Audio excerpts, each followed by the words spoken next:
life went to All Saints School.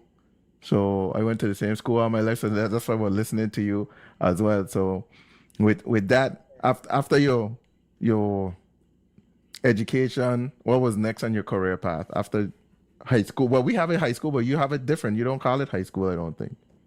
Well, we do have high school, Okay. secondary school, which is basically the same thing. Okay. And I actually taught at All Saints High School for a short while. Okay. I think you were probably already out of Yeah, school I was by the gone by time that that time. I got there. Yeah, but then after high school in Nevis, I would have traveled to England to attend college. I did two And years of and college in why England. did you choose England over coming? A lot of individuals from the Eastern Caribbean normally come here to the UVI. It really wasn't a choice for me. It was something, my father, he went to school in England, and after high school, that was his goal to ensure that his children went back to England to get their education there. So Hmm. it wasn't a choice. He sent me there. I did 2 years. I didn't like it. And so I moved over to New York, where I went Wow. to St. Francis College for 4 years, my bachelor's there, and then I went Well, to Alabama A&M University where I got my master's. And when you decided to go to England, had you traveled to England in the past? Like when I went to school in Cincinnati, I went to America a few times before I had graduated out of high school. I think maybe 3 or 4 times to America. So I wasn't. I kind of knew America. I didn't know it well, but I only went to visit family. It wasn't like to say I was in America for 4 months or three, maybe 2 weeks. You go visit family members. So maybe 3 times at the most. I've been to America before I went to school there. But did you visit England before you went to for your higher education?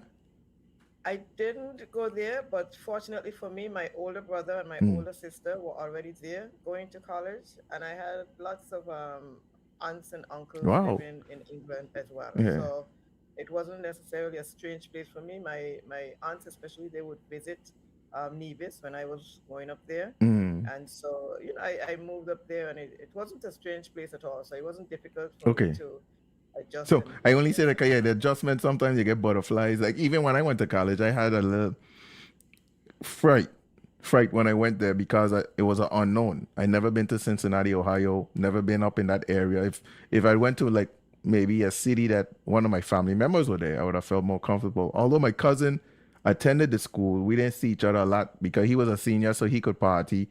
I was in night. I was my first year at college, and I didn't feel like going. Freshman. Yeah, so I had to buckle down. Really, I couldn't party like I wanted to. So that's good that you've. But how was England for you? Is it different than growing up in Nevis? England, well, like I told you, I only lasted 2 years Uh-huh. because I really did not like the weather. Yeah, Uh, I know I it. did not like the educational But system. New York ain't that much different. Well, the educational system was different because in England you had to study for 2 years before you could write your A level Okay. examination.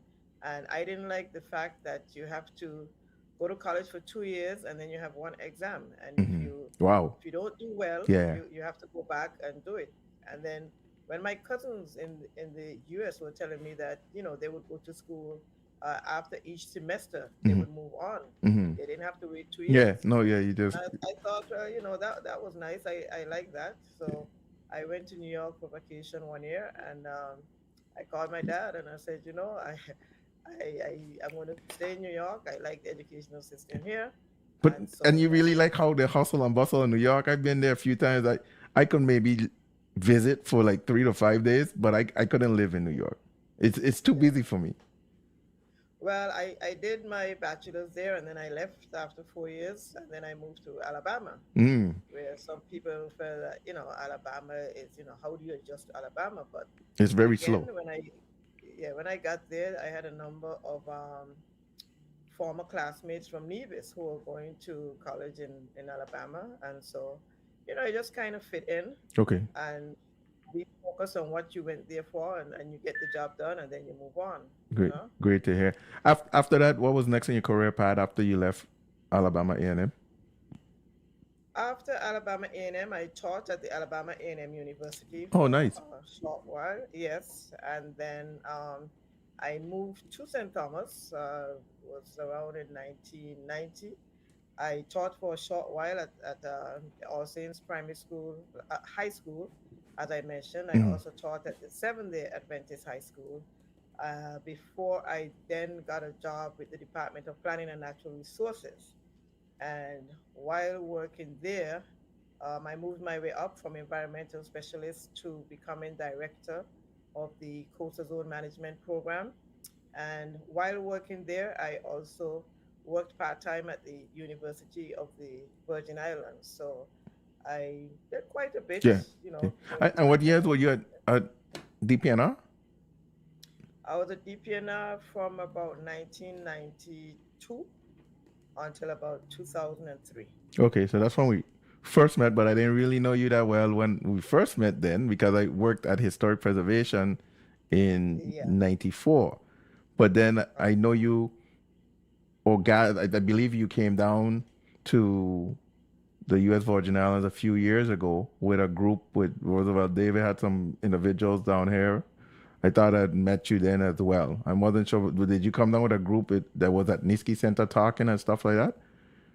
I can't recall. I can't Yeah. recall that Okay, time. but But if that, I know for sure DPNR we crossed, but we didn't know each other that well because I was at right. historic preservation and you said conservation.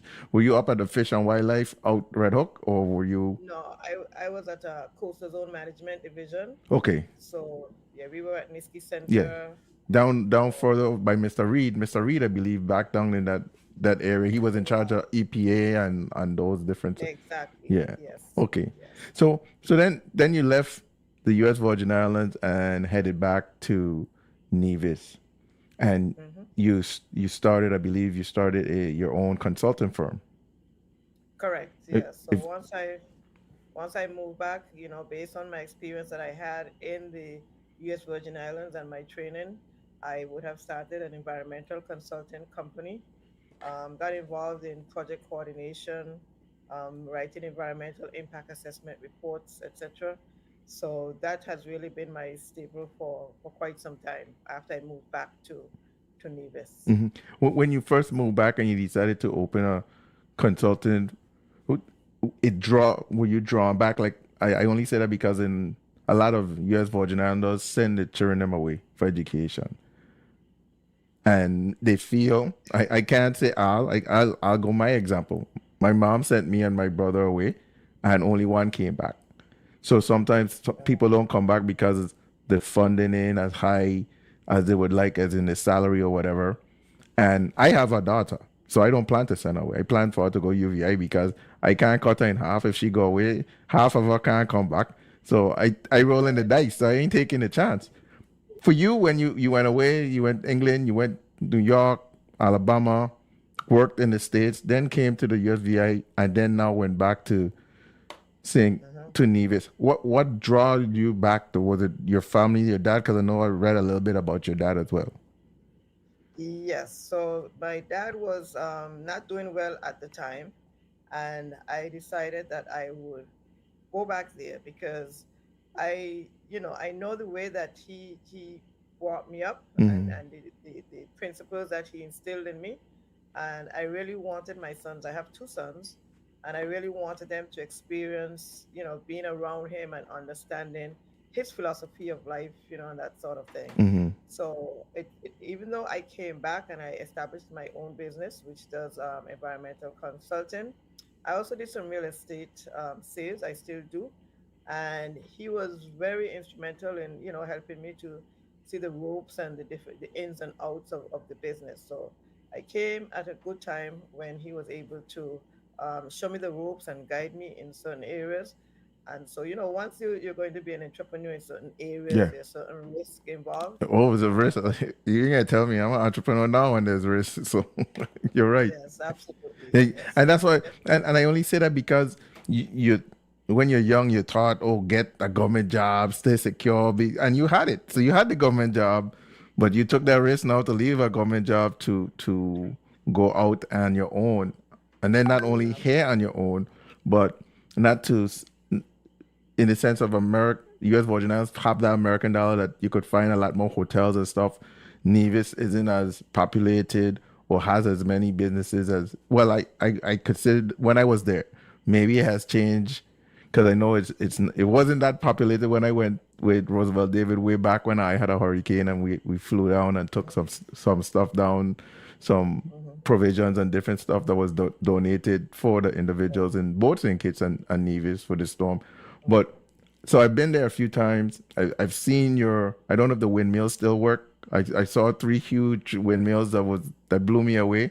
How incredible they look and serious. It wasn't no small windmill. This ain't no windmill you drive by and look like and you find on a boat. Those windmills actually were contributing 20% of our energy demand. Uh-huh. Unfortunately, they are falling into disrepair and Ah. they're not functional now. But Yeah, when I saw them and they were working, it was a sight. It wasn't no. It was like in awe. You just watch this thing, something like you would see on TV. That some of them windmill farms that you see on TV and stuff like that. When I watch movies, so I was totally amazed when I saw it.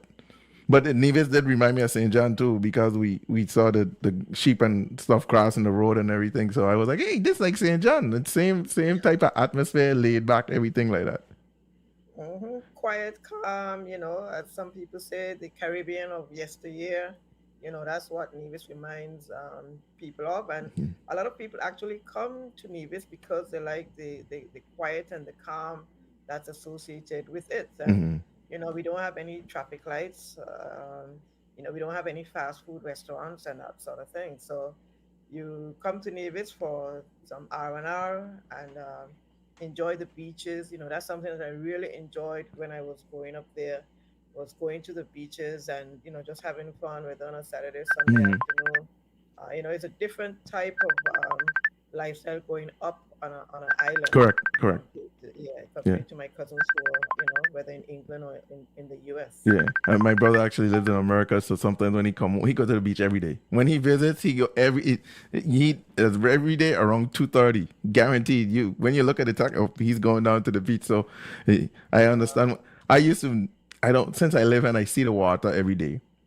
I don't go to the beach like I used to. But now because I do tours on the island, I keep hearing these tourists say, it's beautiful. I start swimming more often now. I'm like, wait, man, they coming down and swimming and I hear all this time and barely go to the beach. But I have to take my first break at an hour. It'll be about a minute and a half. We'll be right back after these. Oh, before I go, if you could say your first name, your last name, and the name of the organization you're with. Yes, Janice Daniel-Hodge, the political leader of the Nevis Reformation Party. We'll be right back.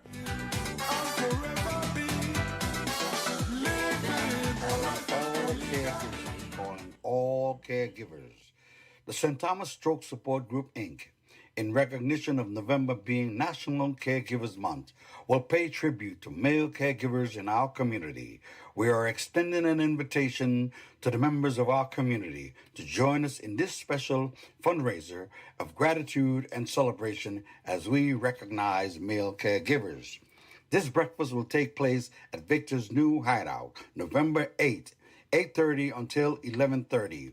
The honorees are Mr. Stan Mason R.N., Mr. Percy Foy Jr., Mr. Virgil Jones, Mr. James Fogy Ferguson, Mr. Michael Toussaint, Mr. Franklin Cobra Blyden. Come out and hear special guest speaker, Mr. Edgar Baker Phillips, speaks about his experience as a caregiver. He threatened to divulge the good and the bad.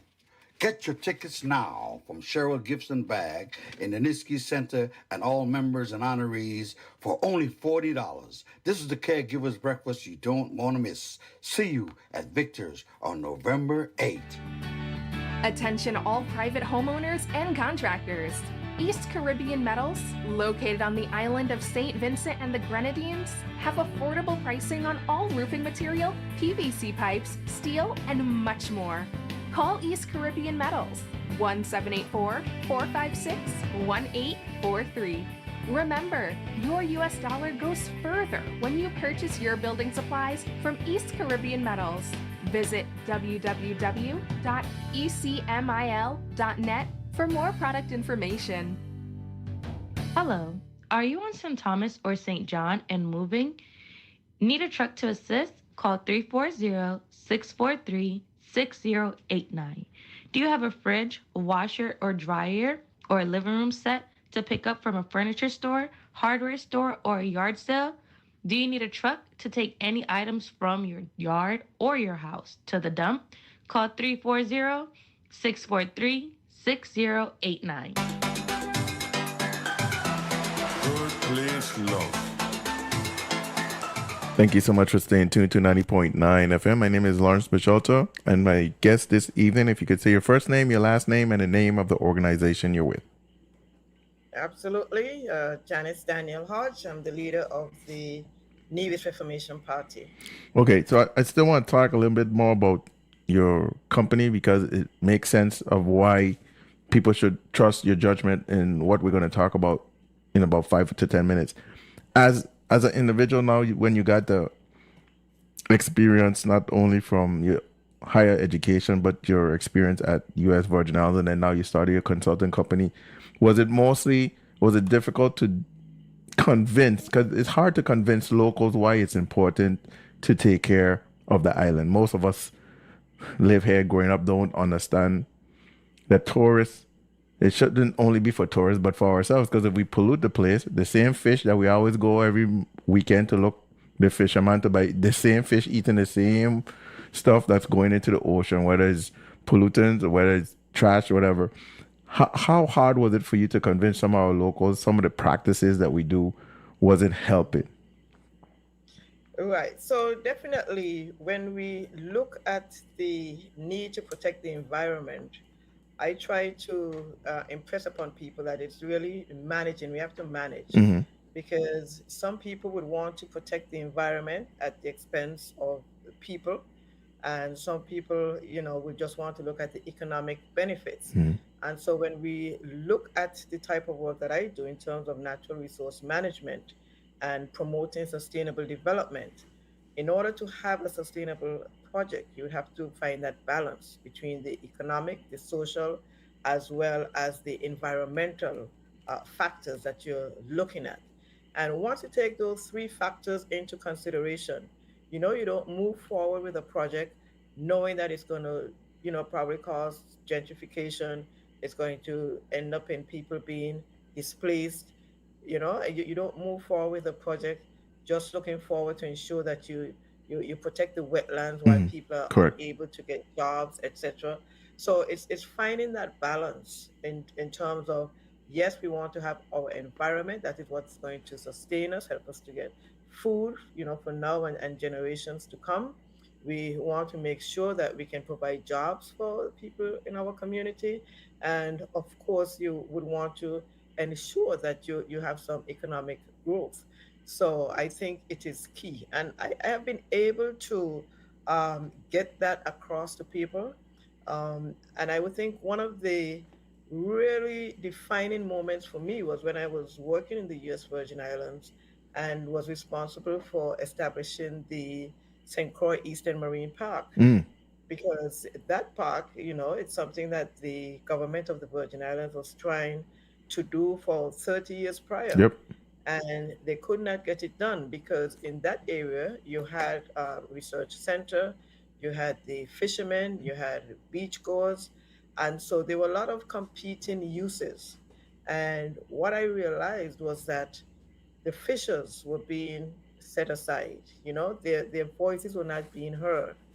And when I got involved and was able to work with the University of the Virgin Islands and the Nature Conservancy, and we gave everybody equal space at the table to Mm-hmm. discuss their issues, their concerns, and to provide ideas as to how we can move forward.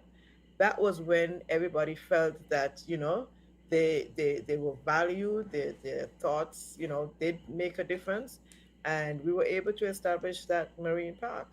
And what was significant about that is that not only did it require approval from the local government, it also required approval from the federal government Mm-hmm. and also the legislature of the Virgin Islands. And so, it is not Yeah, easy to get the I'm about to say it's not easy.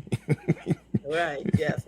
So I think once you can appreciate what people have to contribute, and they can see the pros and the cons, and see why they may have to make a compromise, I think that is critical, and that is fundamental to any type of sustainable approach that you want to look at. And so, moving back to Nevis and having to do environmental impact assessment reports that take all of the factors into consideration.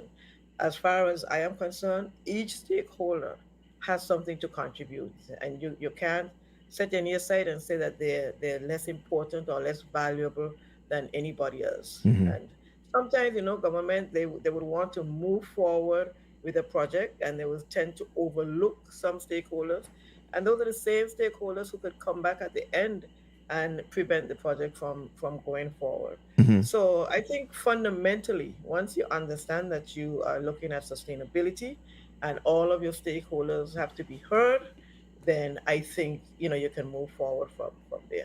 Good, great to hear. And I thank you for assisting in the East End Park because, like you said, and there's both sides. You have those individuals that, especially the fishermen, that whenever you close down certain waters and fishing areas, they're a little upset. But if it's explained to them that in the long run you'll get more fish because they need a place for the fish to spawn and reproduce. Exactly. Yeah, Exactly. and I think and I agree with you. I think if they explain that and to them, they ain't. I ain't saying they don't care because that's their business. They're trying to go. The more fish they could get, the more money they could make. So, but explain it to them that you can't deplete it. That is hard. If you deplete it too much, it'd be hard for the fish to recover. Exactly. With you mentioned the federal government here. One more question before I jump back to Nevis. The federal government, how easy were they to deal with on that eastern part? Well, it was relatively easy because Okay. during that time there was a lot of effort towards coral reef conservation, and oftentimes you would find the scientists, they would come and they would just speak about the needs to do the research and the conservation on coral reefs, etc. And you can't really move forward. The federal government at the time, it was President Obama Mm. who would have passed an executive order for all of the U.S. islands to collaborate as a single group to protect the coral reefs within our jurisdiction. Okay. And so the Eastern Marine Park, it set out to do that, but also to recognize the importance to the fishers and the, beach goers. And, over there, they used to have, like every Easter, I think they used to have a Kramer's camp Park. Yeah, over. you're right. Yes, exactly. Yeah. So all of those different uses had to be taken into consideration. And when, the federal government, the legislature, and the local government felt that we had adequately addressed those issues, Mm. then, it was just a matter of moving forward with getting the park No, established. I agree with you because the situation in Kramer's Park, you and I might not understand it, but individuals who are from St. Croix, they were raised that way. That every Easter break they head out there and they camp almost a week. I mean, it's glamour camping now because they be with TV and all kind of stuff. But back, Really? yeah, they have all kind of stuff over there. I've heard, I haven't been there, but I've heard they have TV and stuff in some of the tents. And I was like, they ain't camping. Or you gonna have TV and Netflix and watching everything. But I agree with you that the federal government and had to understand some of the local things that we do because then the locals will get up in arms and say we don't want it. With all this experience that you got, and then you move back to Nevis to try. Did you also work in St. Kitts and dealing with some of the conservation issues that they had as well, or mostly Nevis? Well, yes. So you understand St. Kitts and Nevis is one country, Correct. Yeah. right? Like St. Thomas and Yeah. St. John, but sometimes they don't like you to jump back and forth. But yeah, I understand. It's even like a ferry. That's why I tell you, that's why I tell you Nevis is like St. John because St. Kitts will be more like St. Thomas and Nevis is like St. John. I've been to both of them. Right. More aggressive, yeah. Yeah. So definitely, I did some work with the federal government, the Department of Marine Resources, to be exact, because we needed to again the same conservation issues, and so I was able to work with the Department of Marine Resources to establish a National Protected Area Trust Fund, and that was considered to be rather, innovative at the time because what happened is that the government of St. Kitts and Nevis would receive certain grant fundings, and for one reason or the other, sometimes they're not able to exhaust all of the funding. Hmm. So rather than that funding going back to the grantor, the Nature Conservancy and some others got together to establish the Conservation Trust Fund concept, where they pool that money and invest it. so that what the country would get each year, and it was across the OECS countries, what they would get each year would be the interest on the Mm. investment. Mm-hmm. So there would always be a sustainable source of funding once you kept the principal invested.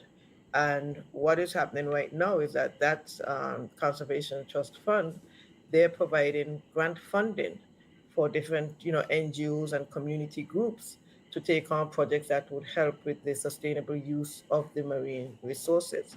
And there's times when people feel that when you talk about sustainable use, that you're leaving out other groups. But Mm-hmm.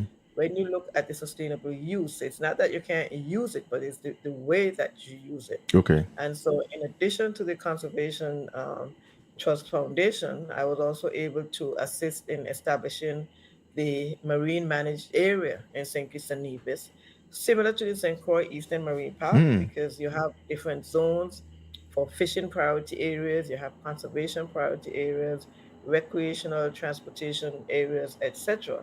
And just imagine if you're operating and you don't take time to set some rules and guidelines as to how you're going to operate in a certain space, then you could understand it's always going to be conflict, whether between the fishers and the water taxi operators or the scientists. Mm-hmm. Everybody blames the fishers for overfishing, Correct. and we don't have enough fishing.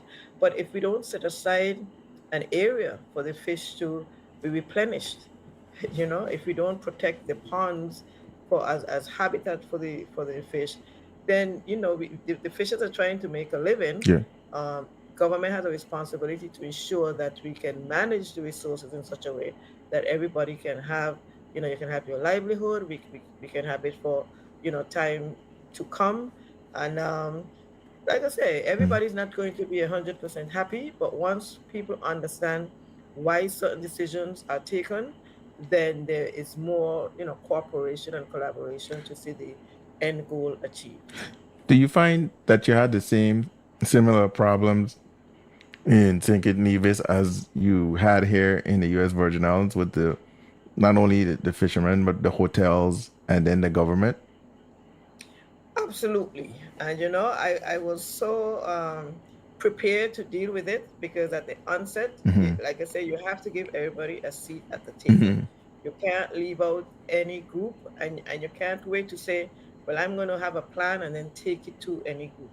They need to be involved to understand what you're doing at the very onset, give their ideas, Mm-hmm. and then when they can see the ideas in the plan that you present to them, then they feel that, well, okay, yes, we're making some headway. So it's the same thing. You have Okay. user conflict all the time. And then one group is going, people might say, well, tourism is our major industry. So, let's give more attention to them. Mm-hmm. But they're still dependent on the fishers to bring them their fish and their Yeah. lobster Correct. to make their guests happy, Yes. right? So once everybody understand that they have part of the puzzle, and together we can make it work better for everybody, I think that is where we can really start to see progress.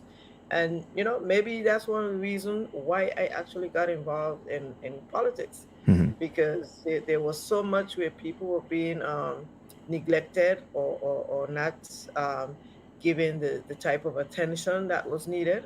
And I really felt that you have to be able to understand people, you have to know what their wishes are, and you have to be able to make life better for people overall. And I saw a lot of instances here in Nevis where I really didn't feel that the government was operating in the best interest of the people of Nevis. And so I was kind of like, tugged, I felt Mm-hmm. compelled. You can't just keep talking, Yeah. and not making an effort to try to do things better. Great to hear.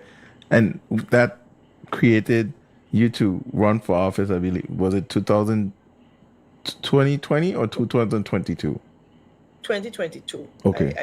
I got involved in 2020. Well, involved at the higher level Mm-hmm. at 2020, and that was right, on the heels of COVID, or still we were in the Mm-hmm. midst of COVID, really.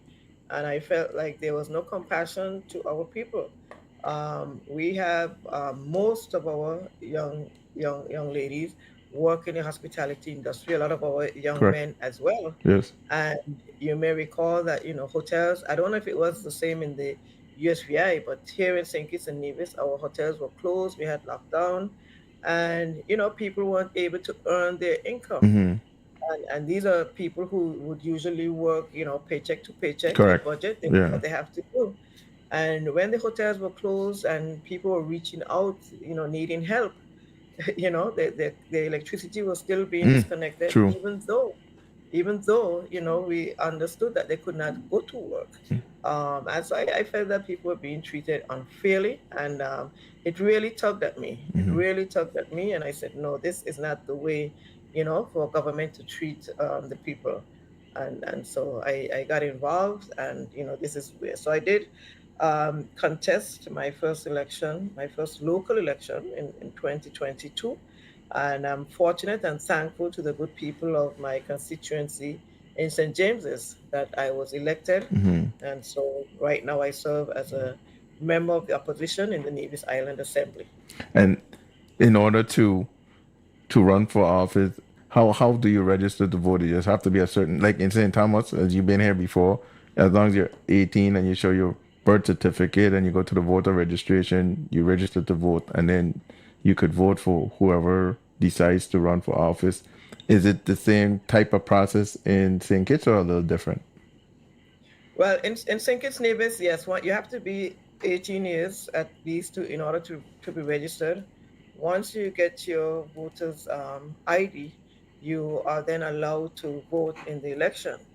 And I think in the USVI, especially for the senators, I think it's the top seven who get the highest Correct. number of votes. Yes. Right. So whereas in St. Kitts and Nevis, it goes by, we have parties. All right. So my party, for example, the Nevis Reformation Party, in the last election, it's the best out of five because we have five constituencies, and so it whoever got 3 seats, they would be the one in charge of the government.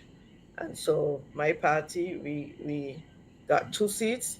People don't like when I say that because people felt that the NRP won the election outright.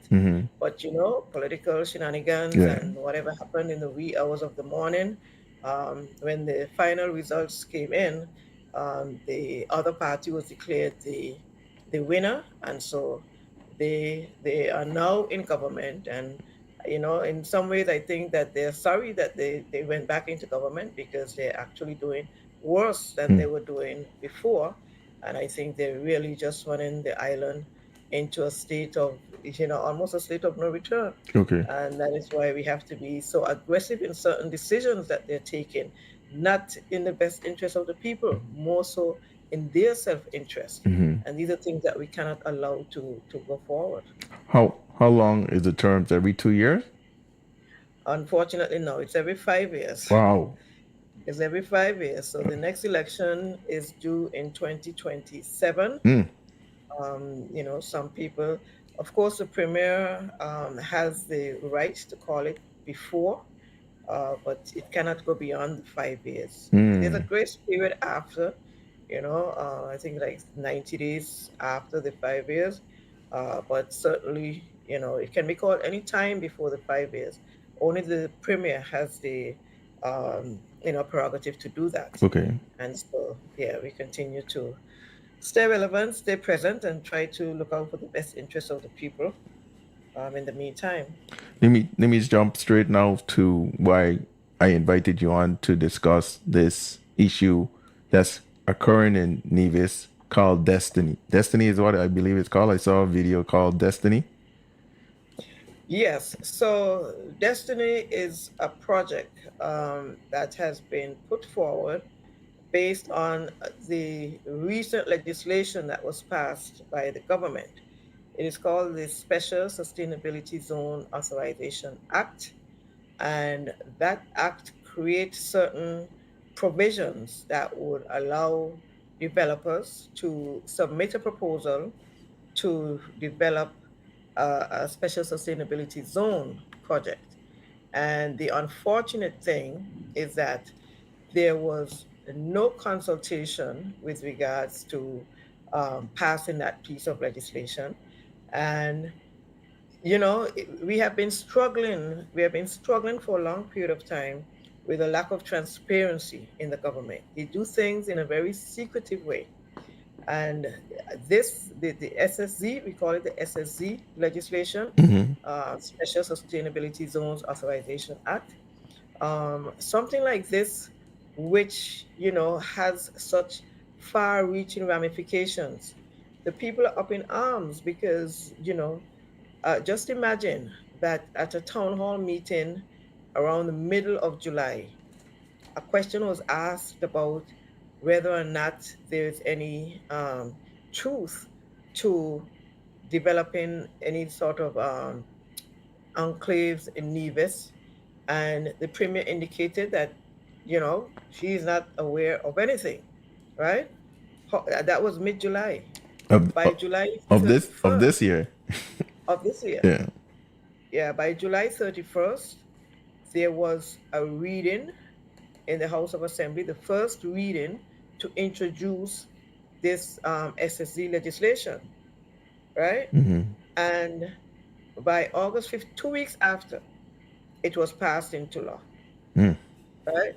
So the concerns about the SSZ legislation, which is really the underpinning for the Destiny Project, and I'm going to speak to that in a little bit, is that this legislation came into effect on August 15th. And by August 25th, the Premier was able to give a national address and said that he received a formal proposal under this new legislation.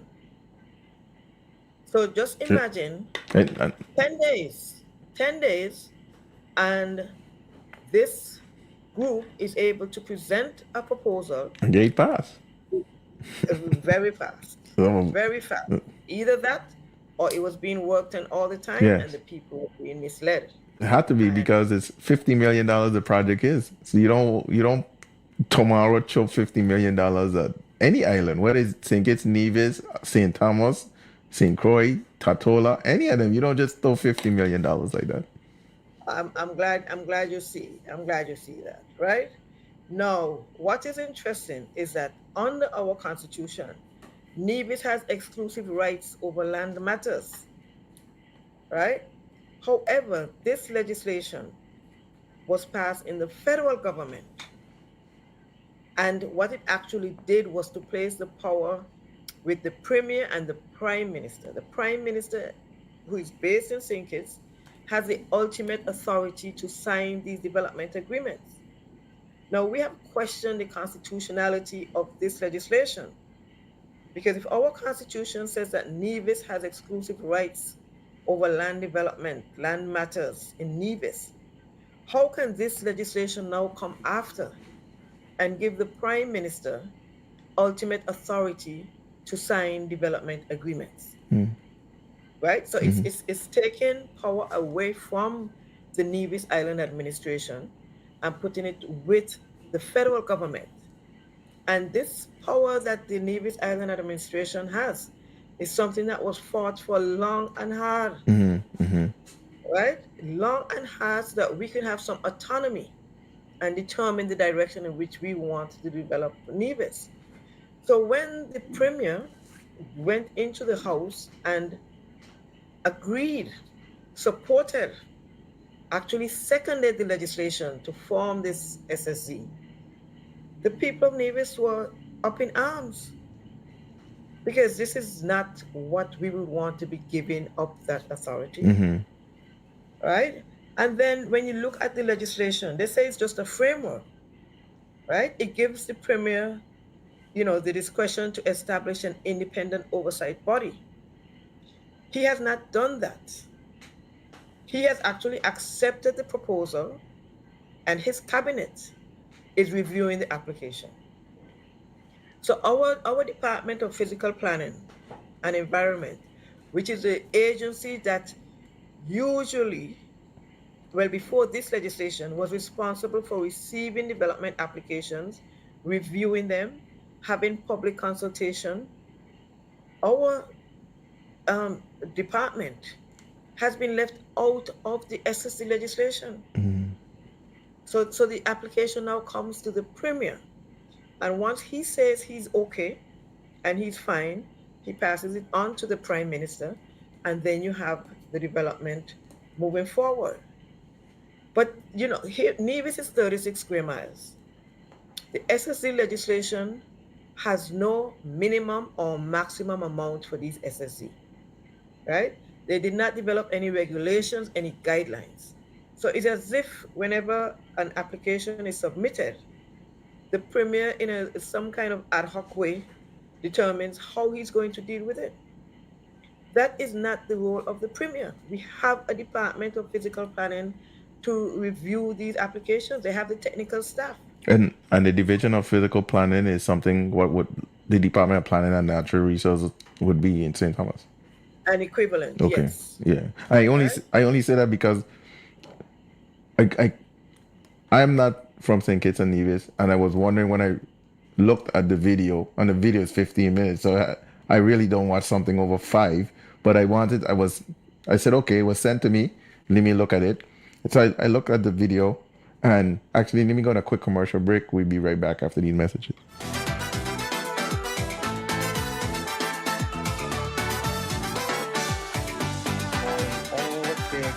Calling all caregivers. The St. Thomas Stroke Support Group, Inc., in recognition of November being National Caregivers Month, will pay tribute to male caregivers in our community. We are extending an invitation to the members of our community to join us in this special fundraiser of gratitude and celebration as we recognize male caregivers. This breakfast will take place at Victor's new hideout, November 8th, 8:30 until 11:30. The honorees are Mr. Stan Mason R.N., Mr. Percy Foy Jr., Mr. Virgil Jones, Mr. James Fogy Ferguson, Mr. Michael Toussaint, Mr. Franklin Cobra Blyden. Come out and hear special guest speaker, Mr. Edgar Baker Phillips, speaks about his experience as a caregiver. He threatened to divulge the good and the bad. Get your tickets now from Cheryl Gibson Bag in the Niski Center and all members and honorees for only $40. This is the Caregivers Breakfast you don't want to miss. See you at Victor's on November 8th. This is Greg. I live in Virginia. And to stay connected and informed to my community, I listen via live stream to www.cbnvirginislands.com. Do you have a daughter, son, or family member that wants to be involved with soccer? Then call Carol at 340-643-5837. Do you, as an adult, want to donate monetarily or in-kind services to the U.S. Virgin Islands Soccer Association or New Vibe Sports Club? Then call Carol at 340-643-5837. Help us continue to do great things for our community. Thank you so much for staying tuned to 90.9 FM. My name is Lawrence Bisholto. My guest, if you could say your first name, your last name, and the name of the organization you're with.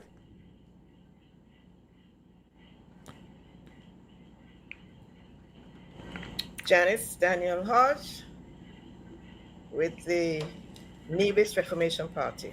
Great. Before we went on break, I was talking about when I watched it, and now that you're talking about how this thing went through from mid-July, they asked the government, and the government said no, and then it was passed a month, which are almost unheard of.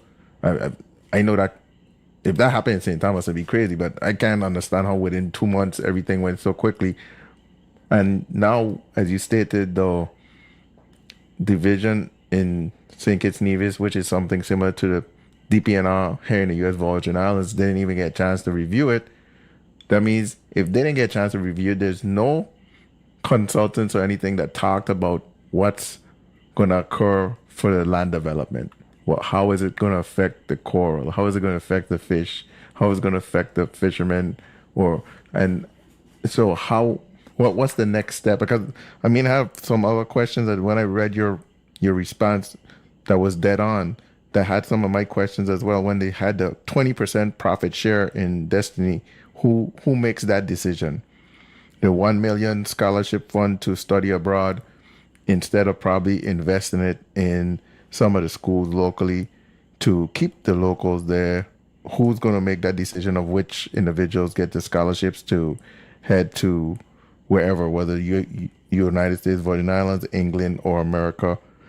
And are you back? So the other question that I had is the 5% of profit to citizens. That's another. Who's the citizens? Is it everybody? Is it individuals who've been living there for 20 years? Is it somebody who just came, as we call him, Johnny come lately, and can be part of this 5% profit sharing? They have 10% to the government. What part of the government? So it's a few things that questionable on the program. But I'll take a quick break and we'll be right back.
Calling all caregivers.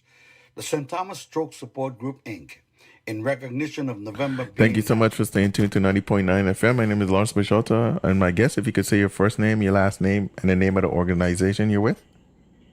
Sure, Janice Daniel-Hodge. I'm the political leader of the Nevis Reformation Party. Okay, great. We're having some technical challenges here, but I think we should be in a much better position now. Okay, we only have a little bit, about 10 minutes left, so let me let you finish up on some stuff, because I read your response to Destiny, and I agree with a lot of the things that you said, especially with this 20% profit sharing. Who's profit sharing with it? It ain't going depth with it. The $1 million scholarship fund to study abroad. Who's choosing these children to go abroad? Who's going to be in that decision? So then it also has a 10% government and 10% of the government. Which section of the government? Does it goes to only the head, or does it go to the? That's questionable. And then 10% to sovereign wealth fund. What's that? And then 5% to profit to the citizens. Which citizen is it? A Johnny come lately who could just land on the island and then they gain part of this 5% profit sharing? So there's a lot of questions when I watch it that I had myself, but I'm sorry, you go ahead, because it affects you. Yeah, so certainly lots of questions, and as we have said, more questions than answers, you know. And as far as the talk about the profit sharing, you know, only if there is a profit. And they spend so much time talking about creating job opportunities and scholarships, etc., but very little time with regards to what they would be getting from Nevis and from the government. And generally, one of the things that I'm very concerned about is that generally when you have development agreements, usually the developer would have to pay a development bond, so that if they do not deliver what they promised to deliver, then the government will have the resources to complete the project. With this SSD legislation, it is saying that either side, the government or the developer, could be responsible for breach of the contract and would have to pay damages, pay penalties And I cannot imagine how the government is going to sign an agreement where they would be responsible for having to pay penalties if the developer or if they do not deliver what they say they would be delivering. And so, in essence, what is happening, based on the SSD legislation, the framework is set for what the zone developer has declared his intention to do, which is to set up a libertarian state, a state within a state. And so we're looking now where about 3 square miles of Nevis, 2,400 acres is what they're targeting for this development. Correct. And when we look at the needs of Nevis, Nevis is very small. And the question has to be, if this is the only type of development that the Premier can attract, where he has to give up so much of Nevis's land space and the way that he has gone about it, if you know that someone has indicated what their intention is to do with the land, and you continue to facilitate that type of development, despite the outcry from the people, then it tells you that the Premier really has no regard for the concerns of the people. And there are many people who would have sold land. The Premier tries to distance himself by saying that the legislation was passed in the Federal Assembly, right? It was not in the Nevis Assembly that the legislation was passed. It was passed in the Federal Assembly. And as such, he is not responsible for any repeal that is being sought. He also went on to say that the landowners who sold their lands should not have sold their land if they did not want this development. But the truth be told, Mr. Bushelton, the people were misled. Because when his wife was serving as the real estate agent for these developers, the people of Nevis who were selling their lands were not aware. They sold their lands in good faith for a development in Nevis based on our existing laws, only to find out after they would have sold their lands, after they would have signed purchase sale agreements, that the Premier's wife was actually working on behalf of these developers who want to create this new sovereign state within Nevis. And not only that the wife was working on behalf of the developers, here now is the Premier who, through this new legislation, is the one in Nevis responsible to give approval. So how do you say that we have good governance? He didn't know. He said he didn't know, but all these people around him dealt with this thing, and like I said, this thing ain't no today you're doing such money at it. It's going to be planned. It has been planned for a long time, and I think the people of Nevis have lost all confidence in the government. And in the government, I'm speaking with regards to the government in Nevis and the government in St. Kitts. Because as the Premier said, it's in St. Kitts that this legislation was passed that provides the framework for this development to be considered.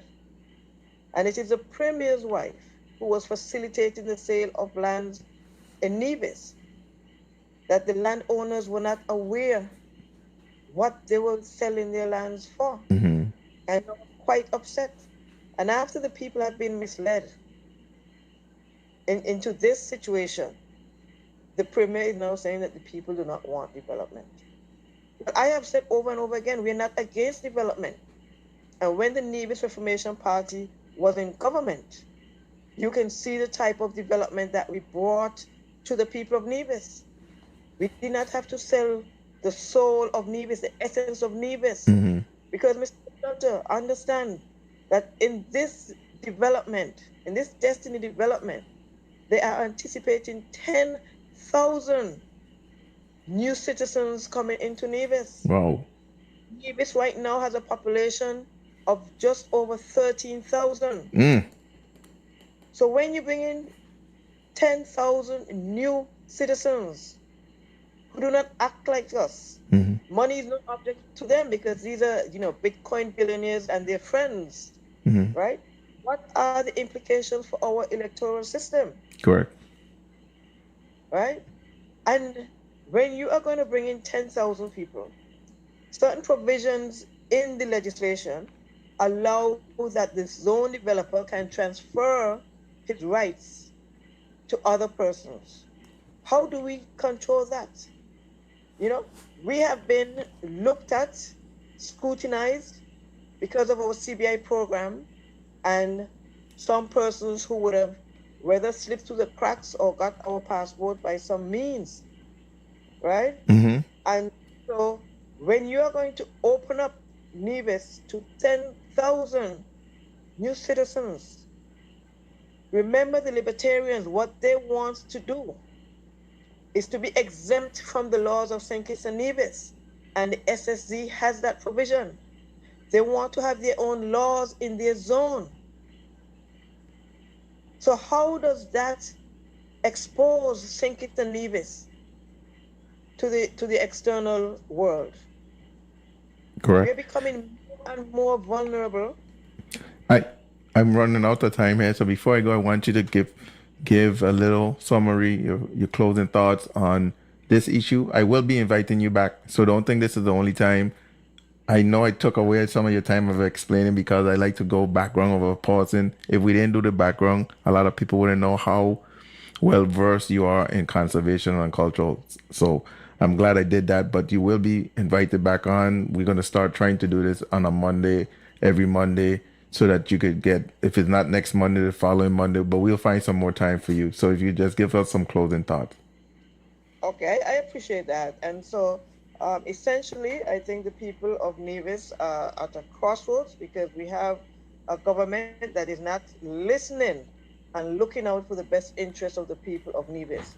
They seem to be more concerned with their self-interest, and with this recent passage of the SSZ legislation that has exposed the people of Nevis to the type of development that is foreign to us, we cannot allow for this development to go forward.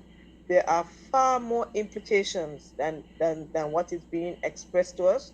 We find that there is not enough transparency. Too many secret deals are happening. And ultimately, the Premier is the one who must recommend this destiny development to the Prime Minister for approval. And so the fate of Nevis lies squarely at the hands of the Premier, who would recommend approval, and the Prime Minister, who must sign off on the development agreement. The people of St. Kitts and Nevis, we have indicated this is not the type of development that we want. The development cannot be considered sustainable based on what has been presented to us, and we do not feel that as an island, the Nevis that we know, we do not believe that we have to sell our souls in order to have some growth in our economy. Great. The NRP is ready and willing to bring new ideas to develop our island in a way that is sustainable and benefit to the people of St. Kitts and Nevis. Before you leave, if you could say your first name, your last name, and the name of the organization you're with.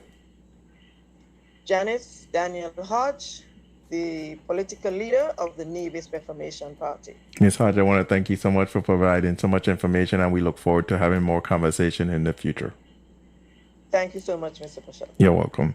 We'll be right back. I have another guest coming on, and within 2 minutes, we'll be right back. $40. This is the Caregivers Breakfast you don't want to miss. See you at Victor's on November 8th. Hi, it's me, your Genie. I heard your cry. Do you need a transmission or engine, whether new or used? Let me help you get it from start to finish. I can clear customs and deliver to your mechanic as well. No hassle, no fuss.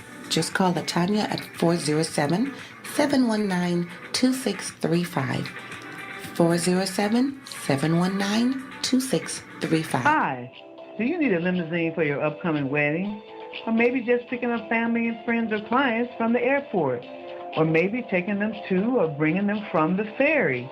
Well, if you need a limousine and you want to impress, just call 407-719-2635.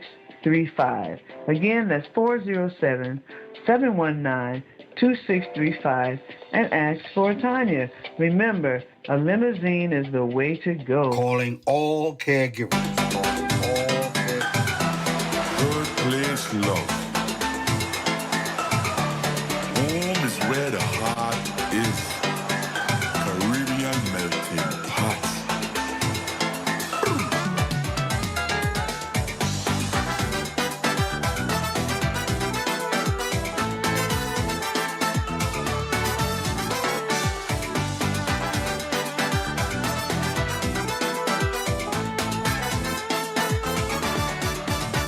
I'm in love and I can't choose between the three. I'm so confused. Thank you so much for staying tuned to 90.9 FM. My name is Lawrence Bisholta, and my guest, if you could say your first name, your last name, and the name of your book. Yes, good afternoon, everyone. My name is Steve Bisholti, and the name of the book is Optimizing High Performance Teams, and it will be in bookstores next Tuesday. All right. So I got a quick little insight here of this new book. As people who listen to me on a Monday and Tuesday normally know, actually Monday it's this is normally called Just Friends, but tonight is Just Books because I interview individuals with books on Monday and Tuesday. A disclaimer, this is my brother on, so I want to let everybody know before we go too much further. In the States, you guys say Bisholti. Locally, we say Bisholta, and friends say Biesa. So as we go forward now, Steve, if you could give us a little background of yourself and where you went to, well, I have to do my normal thing here because where were you born and raised? You don't have to tell me your age. Yes. So, born and raised in St. Thomas, Virgin Islands, so VI true and true. Did all of my schooling at All Saints. After that, I decided to go to University of Ireland. But even while I was in high school, I worked a lot. I worked at a grocery store. I worked at Tunic Insurance, which gave me a lot of foundation of where I am today. When I decided to attend school in the Midwest. I have a very strong family.